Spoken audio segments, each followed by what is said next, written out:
Welcome to Delmarva Urban Chat. I'm the host of the show, Demetria Marshall Leonard, and I just want to say thank y'all for allowing us to come into your living room and grace us with your presence. We want to say thanks to everybody that came out for the Community Field Day. It was such a success. Thanks for all the prayer warriors that went on out to the prayer vigil that we mentioned in our last episode. But today we have with us great guest. Her name is Michele Gregory. She is the Councilwoman of the City of Salisbury. And we're going to find out what Michele got going on these days. So, without further ado, we're going to introduce our lovely guest, Michele Gregory. Hello, Michele. How are you doing today? I'm doing great, Demetria. Thank you so much for having me on here. I really appreciate it. Oh, and thank you for coming. My you could pleasure. be anywhere in the world, but you're here with us. Of course. Nowhere else I'd rather be. Oh, so tell us a little bit about yourself. Well, I am a mom of three. I moved down to the area back in 96 when I met my husband and we got married. Yeah, so I've been here a hot minute. I worked in childcare for over 20 years, 9 of which was owning my own childcare business. Oh, wow. Taking care of probably hundreds of small children between the ages of newborn to 5 years old. And then I raised my own 3. And I am really passionate about the progress we've made in Salisbury and making sure we continue moving forward. Wow, and I'm glad that y'all making progress. So, can you tell us a little bit about why did you run for city council, and how has that changed your life? Oh gosh. So why I ran for city council was because I saw a need in the community. The councilman who represented me was not going to be running for re-election, and I knew we needed good people in office, real people who understood the daily struggles that people go through, people who have been through those struggles themselves, not just understand them, but have been through them themselves, have experienced them. And I just felt called to do it. I just felt like it was something that needed to be done. Could you tell us how was that transition from you taking care of kids or having your own daycare to going into the political arena? A lot of transferable skills, believe it or not, from childcare to politics. But I think, the transition was not always easy. There was always an adjustment. I was, especially because I owned my own business, I was used to basically being the first and last say on everything. So it means working together, it means being a collaborator, it means listening to others, that sort of thing. And I think while I didn't deal with the general public as a small business owner, other than my specific clientele, that skill was something that I was able to transfer into dealing with the public at large. Because one of the big things you do when you're teaching preschool is conflict resolution. That anybody who has had toddlers in their house knows that you always have to find a way to diffuse a situation, find a common ground, explain things to the other side in terms where it's not hostile, it's just earnestly offering the information, and hoping that someone will walk away having learned something. That part. That's the biggest commonality I see between what I did for a living and what I do now. And I don't do this as a job. My full-time job is now taking care of my oldest son who's disabled. That is my job. I see that as my profession right now. I see this as something where I'm just giving something back to the community. I'm putting in to a community that has welcomed me as one of their own. That part. And we thank you for stepping up to the plate, because that plate is not easy to eat. Sometimes no, it is It's not. Sometimes easy. it's not all fun photo ops, and which I'm not a fan of photo ops anyway. But it's not always fun and games. And there's a lot of hard work that goes into it in front of everybody and behind the scenes. So how is your I know we're getting ready to be up on the mayoral election. How is your campaign going? Right now, I'm kind of in a waiting pattern because I've been injured. So I just had foot surgery. So I'm waiting for that to get the all clear from the doctor. I kind of got the side eye when I asked him how soon I could get out and knock doors. You know how passionate. No. he kind of looked at me. He's like, "You'll be able to walk, but maybe not like that." So I have pushed myself a little too hard, I think, and I need to take a step back and kind of chill until I go back to the doctor. But hopefully he'll give me the all clear about the middle of the next month. So you need to take care of yourself. Yeah. You know, you got to take care of that foot. You got to, so we can be on the trail. yes, ma'am. So, music Okay. has played a major part in shaping our society. What's your favorite music? What's your favorite music? Okay, genre? so I have a hard time pinning this down. I knew this was coming from you. I knew this was coming, and I was thinking about it on the way over here, and I'm like, okay, so could I take the easy answer and just say, oh, I like everything? Obviously, like, I have a very eclectic taste. There's a really great up-and-coming artist. I don't know if anybody's seen her. She's very popular on TikTok, called Aniko. She makes the most beautiful music. I love her music. Aniko. She has got just the most beautiful voice. I'm waiting for her to release an acapella. She do that thing with her throat. Yes, Like that. Ooh, I love she does her. the most beautiful music. I love her stuff. So I like newer stuff, but I find myself always going back to the music that really was there at a time when I was at my lowest point as a teenager. And that's, that whole grunge alternative, like, Pearl Jam, My Heart Belongs to Eddie Vedder, like that's what I grew up with, and that's what that was very formative for me. That was the first CD I ever owned was Nirvana Unplugged.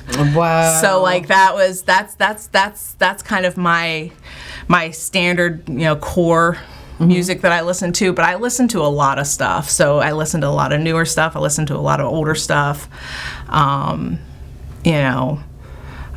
There's, Pink Floyd music that speaks to me. There's classical music that speaks to me. There's so many pieces that out there that I really love. But music is very integral to how I exist on a daily basis. That's how I function. I always have some sort of music going.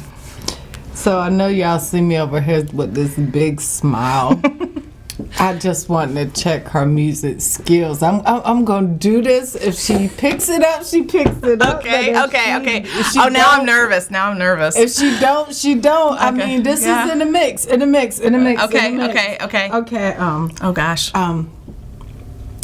Take me down to the paradise city where the grass is green and the Girls are pretty. Don't why ask me. don't you please take me home? You're gonna make me sing on She camera. got Oh my it, God. she I got. it, Oh she come got on. that. That's my. Look. That was me. That was preteen, teenage years. I mean, that's. My song was There Was a Time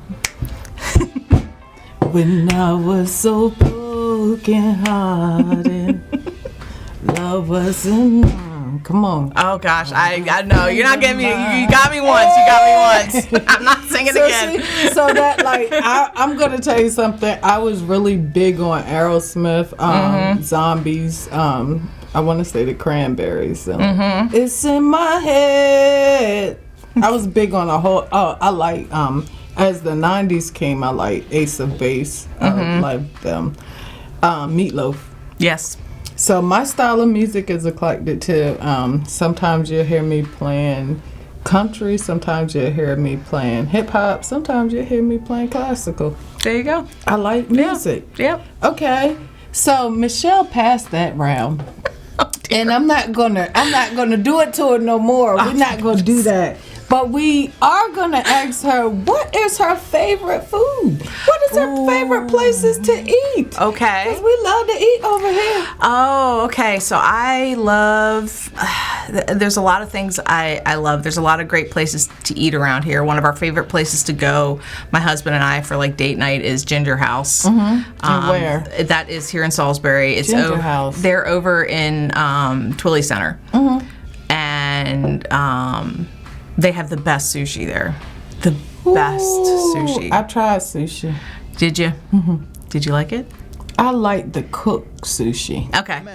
So, I gotcha. This, yeah, I get it. Ginger House, we will be trying that. Yeah, try it. And they have Chinese food. They have all kinds of Asian cuisine there. So they have all kinds of food. So it's not just sushi there. So if you want something different, but they're always really good. And there's a lot of different things that we go to if we go out. Irish Penny's another good one. I like Irish Pennies too. Irish Penny is good. That sort of thing. Okay. So I just want you to, I know that you're elected official, and a lot of people don't think that it is important to vote, and they only vote in the general election. They don't think the local election is important. Could you tell us how important is the local election? And why should people get out and vote? Everybody should get out and vote. Absolutely, 100%. So listen, the argument I like to make is, yes, national politics matter in that the federal government is vast and is able to give money to certain regions for different projects or different things. And the federal elections are important because if you look at District 1, our representative in his 12 years of service has not once asked for any kind of earmarks for our region, and that means the localities are struggling to keep their infrastructure up. But that's where the rubber meets the road, because that money comes into the communities from federal grants or federal funding, and that directly gets they don't say we want you to take this money and pave Smith Street. They say here's money to pave roads, and then the locality, the municipality determines how that money is spent and dispersed. For example, if it were not for ARPA funds, we would not have Ann Street Village. Was it something that they asked us to do? No. Was that something when we received that money, we said, look, here is a priority. We see the unhoused population booming. We see this as a priority for all of us. Both in the mayor and the council said that this was going to be a priority for us. We want to make sure that we're fixing the housing issues. We want to get people off the streets. We're going to take this money and we're going to invest it in the community in this particular way. That's why voting matters. Because while the national level politics is important, the local is even more so. Because it is much more directly impactful on your day-to-day existence. It is much more influential over whether your street gets paved, over whether the lights are on, whether anything that you deal with on a day-to-day basis, the traffic, anything, that is determined by your local government. And so what I stress to people all the time is that we are the people shopping in your grocery stores. You're not going to see Joe Biden or Andy Harris in your grocery store anytime soon. However, what you will see is myself or any of your other council members. We're your neighbors. We live in your community. We are right there. We are reachable. Now, does that mean you should come screaming at us about problems? No, because again, we're your neighbors. And I can promise, absolutely, and I can promise you we do not get paid nearly enough for that. So this is basically a volunteer position. Right. We're volunteering to help out the community, to help guide the community in the way that we think that it should be guided. Okay? But that doesn't mean that we're not receptive to feedback. That part. An example that's coming up. So we just instituted the plastic bag ban back on the 1st. Okay? One of the things that I was a little iffy on was the 10-cent fee. But we wanted to try it to see if it would help modify behavior and help people understand that they need to bring their reusable bags. And that just because paper bags are there, it doesn't mean that's preferable, because that is still not ecologically friendly. No, it's not. Unless you're recycling them. A whole bunch of trees. Right. So, like, I mean, plastic is terrible. On the scale of bad to worse, you've got paper at bad, you've got plastic at worse. Okay? It doesn't mean that paper is great. It just means that that's the option available to you if you forget your bags.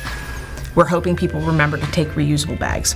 Unfortunately, what we're seeing now is companies that had already previously been offering paper bags being forced to charge that against, like McDonald's. Well, they're McDonald's, yeah, right. Actually charging for that. Right. They're and some of them are local businesses. Like we just had a local business owner come to our council meeting last night and talk about this, and I wholeheartedly agree with them.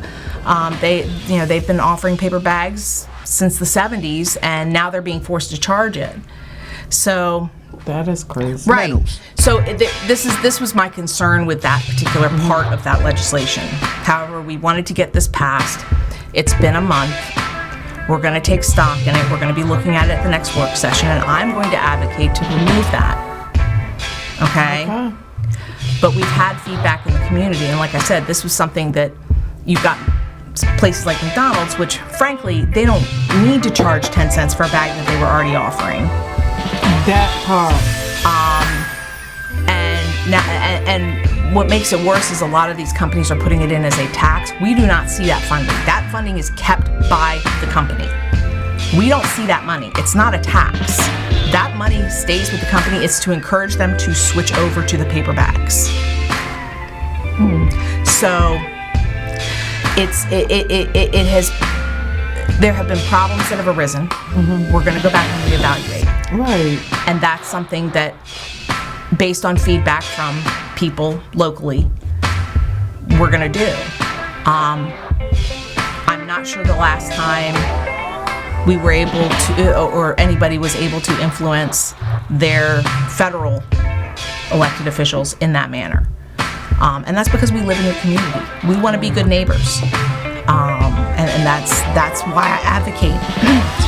That's why I advocate so strongly for getting involved in local elections, paying attention to who your local representatives are, because these sort of things impact your day-to-day far more than a regular federal official. And she said it best.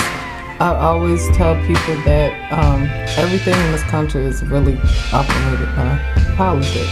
It is very much It is controlled by a vote. Whether you wearing, I got some hair, weave in my hair. Somebody had to vote on the color. Somebody had to vote on the length. It's like everything is done by a vote. So it is crucial that we get out and vote and support our local candidates. Do you have any events coming up? I know that there are quite a few community events. We just had the Riverfest downtown. We had your community day. There's a Unity Day coming up at the VFW this weekend. Oh yes, please get out there. Yes, and I would like to encourage everybody out there to please go to our Salisbury firefighters page, because one of our longtime firefighters has been battling cancer for a very long time, and there is a fundraiser to help cover costs and that sort of thing, which is a whole other topic of conversation. Don't get me started. But there's also the expenses incurred in just going up to Baltimore to receive treatments and that sort of thing too. So, we want to help the family out. So they're having a fundraiser dinner on August 19th. You can buy tickets. You can go to their Facebook page. You just look for Salisbury firefighters, and you'll find them.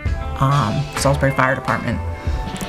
And that'll probably be one of the first posters you see on there. So I'm gonna be purchasing a ticket when it comes to cancer, and I'm a big advocate for that because my mother passed from lung cancer back in 2017, and I watched her go from 275 to where my older sister was carrying her like a baby. So that's tough. It is really tough. I literally remember the morning she died. I had at that time I had a youth group called In-House Silence, and we were sitting in here in the studio, and it was one of those moments, like it felt like somebody took a plug away from me. It's like I could feel her transitioning.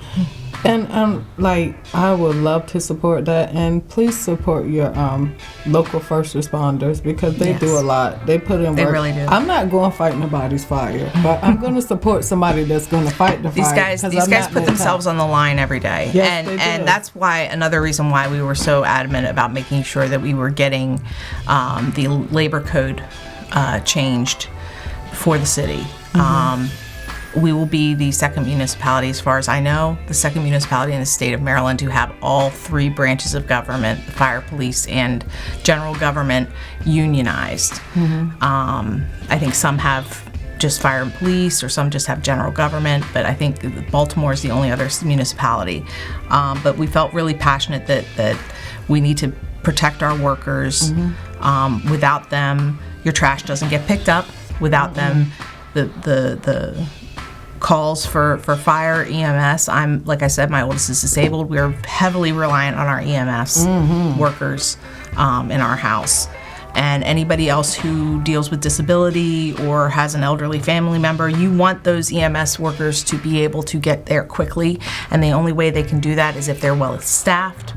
And they're not going to be well staffed if the workers do not feel supported, or feel like they have a voice, or feel like they are able to live off of what they make. So in a time period where it's extremely difficult to recruit and retain talent, especially for first responders, we felt it was really important to make sure that we supported them in any way we could, and by authorizing unionization and collective bargaining, that was the best way we felt to get them, to support them in the way they need. And that is great, and that is awesome what you guys do at the city, and I appreciate everything you do at the city.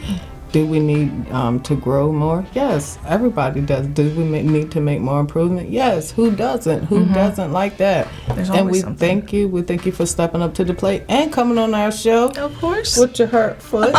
Thank you. That is the definition of perseverance. It's more like stubbornness, if you ask my husband, but that's okay, I really appreciate the opportunity to talk, and I think, I want people to understand that first and foremost, this is a job that the council members, all of us, do out of a sense of commitment to our community. We do this out of love for our community, love for our neighbors, love for our own families. We have families here. Like, we don't make choices lightly. We're not making these decisions that we make to go after or attack anybody. We are trying our best to find the best solutions possible, because we have to live with the consequences of our decisions too. That part.